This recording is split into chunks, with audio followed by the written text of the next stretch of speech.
All right, y'all, welcome back to Jalen Juwan YouTube, formerly known as 96 Guns for those who came for the guns. And I've been in that field. Damn. Please don't run off with that. You might get. Damn. I ain't even gonna say that. You know what it is. Like I say, man, got another rifle build, so I'm definitely got rid of the other one. Like I said, there was a lot of things I wanted to change on it. And it was my first AR-15 style rifle, so for me, it was just fun to kind of mod it up, get it to how I wanted it, but it just never made it to the end process. So y'all, we started over, we sold it, ended up getting something newer. Got the diamondback, like you see, it's 5.56 by 2.23. Still has some old green tips and hollows in there, but basically I'm gonna be starting fresh, y'all. Like you say, it's pretty much as is. Everything is pretty much standard what comes with a rifle, and got a cheaper stock on it. Not stock, but cheaper optic on top with a scope. But we're gonna definitely get the mine it up. I'm gonna change the stock out on this video and show y'all the proper way to remove a stock. Cause me personally, if I gotta look it up on YouTube, I'm sure somebody else will. So I'm just gonna share the information with the gun fam. And you know, I have a preferred hand grip that I'm gonna put on there. Bigger mag. I got two 40-round mags in the mail. Definitely get a shooting video in once they come in. Whoa, calm down, Jamal. Don't pull out the 9. Like I said, I'm gonna change the scope out, get a better optic. It is a 16-inch barrel, so you can legally put a hand grip on it. So I'm put a hand grip on the front. A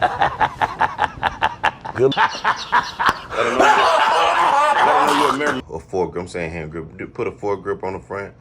Change the muzzle, put a laser and strobe on it, just things of that nature, y'all. But I'm gonna show y'all how to properly remove a stock. And then from the last rifle build, if y'all saw, like I said, it had a lot of different colors. I tried to mod it to how I wanted it, but I never could get everything one color. Didn't want to dip the gun, and just would rather start fresh. But it wasn't nothing wrong with the gun. It just was pretty much ugly. So if you're familiar with it, then you know. But it did have a pink stock on it with the rubber back, and like I say, I took it off because it was pink, but it was actually the one I wanted. But starting out, since I still have it, I prefer to put that on here over the one that's on. So until I get something new, then we'll change it back out again. But like I said, I definitely prefer a stock with the rubber grip on the back. It's kind of easier on the shoulder. And like I say, the stock was pink, but what I did was spray paint it, y'all. So like I said, it's just something to give me something to do while I wait on things to come in the mail. But I'll show y'all what I use, and then we'll go ahead and put that stock on. All right, as you can see, we still got the last one on, but this is the same exact kind. Like I said, this is just straight plastic. It's rough on the shoulder. This is the one, as you can see, it still got a little pink. You actually see it on the inside. This is the pink one from the last gun, but it has the rubber on the back. So I pretty much got it cleaned up a tad.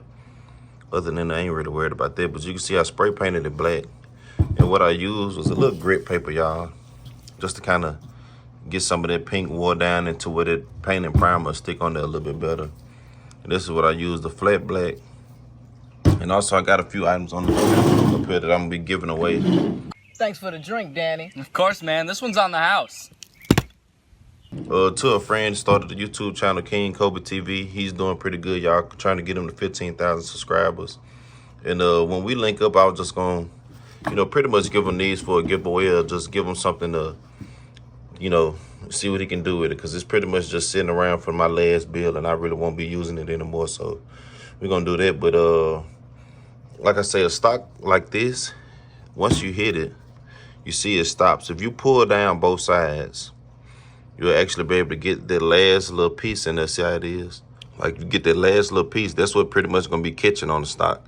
So what I'm gonna do is show y'all exactly how to do this, right? So I painted this. As you can see, it's still drying. I had to touch the corner. That's why I had it hanging up in the garage. But how you hit it right here, it stops. But what you're gonna do is actually pull down. You see how much more leverage you get on it? Then you actually can slide that out. It's gonna be hard to do this with two hands, but as you can see, it stops right here. But if you go up on the front side, you can pull it all the way down, and that's how you're gonna slide that off. All right, y'all, so I got it pretty much good enough. So I should be able to get it with one hand.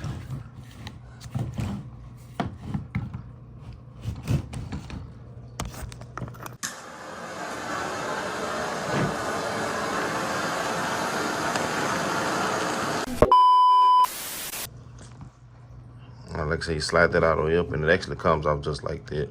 Hard to do these things with one hand, y'all.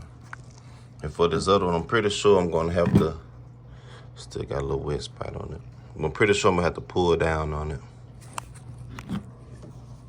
All right, like I said, y'all, I had to sit that pretty much between my legs. This kid's definitely on crack right now. It is on safety, y'all. And the mag isn't even all the way in. So I should have took the mag out.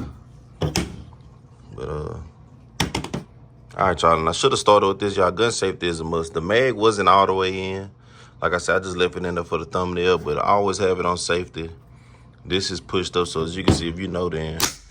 So it wasn't even a cock. But anyway, I was able to get this on, and what I did was kind of put it between my legs and then just use a finger on each side to pull it down because that's kind of firm. But like you see, when you actually hit it, just gotta just hold it like that. Or you can just start by pulling these knobs on both sides straight down. And then you'll be able to slide it on there, y'all. But I don't know, it looked better already to me. So that's gonna pretty much be the first mod to this gun. And like I said, a lot of things will be coming soon. Changes out the hand grip, bigger mag, different scope. I'm gonna add a foregrip, tack laser, a different muzzle. May try to get a suppressor for this one, y'all. And I do have AK-47 or RAS-47 made by Centurions, however you want to call it.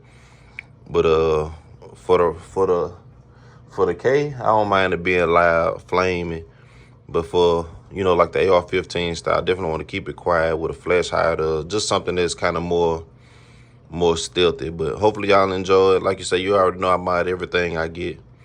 You know, we'll see y'all next video.